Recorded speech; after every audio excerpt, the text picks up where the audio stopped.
Apa itu Python? Python adalah bahasa pemrograman yang mudah dipelajari dan sering digunakan untuk membuat aplikasi, website, game, data science, dan otomatisasi.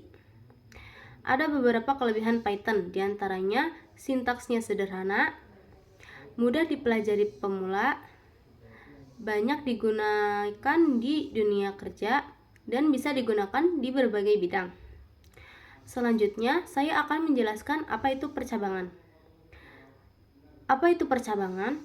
Percabangan adalah proses pengambilan keputusan dalam program berdasarkan kondisi tertentu. Fungsi percabangan ada beberapa.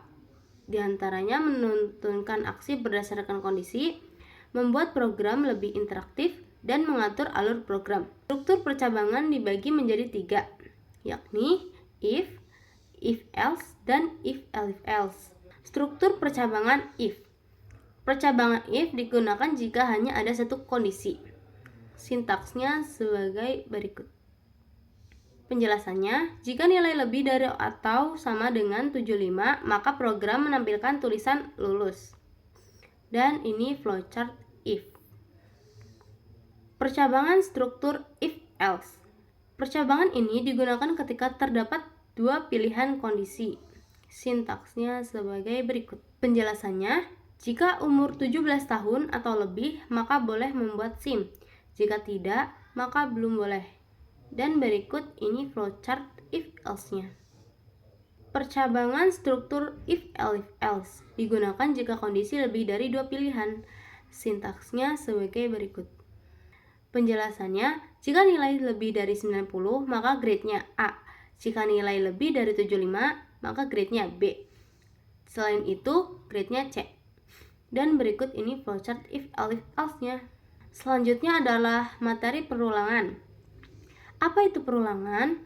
Perulangan adalah proses menjalankan perintah secara berulang-ulang sampai kondisi tertentu terpenuhi. Ada beberapa fungsi perulangan. Yang pertama ada menghemat penulisan kode, yang kedua mempermudah pekerjaan berulang, dan yang ketiga membuat program lebih efisien. Perulangan dibagi menjadi 2, yakni for dan while. Pertama, ada perulangan struktur for yang perulangan for-nya digunakan untuk mengulang data yang sudah diketahui jumlahnya. Sintaksnya sebagai berikut.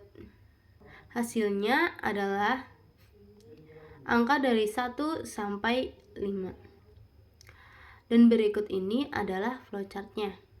Kedua, ada perulangan struktur while. Perulangan while digunakan jika jumlah perulangan belum diketahui. Sintaksnya sebagai berikut. Penjelasannya, program akan terus berjalan selama kondisi bernilai benar. Dan berikut ini adalah flowchart-nya.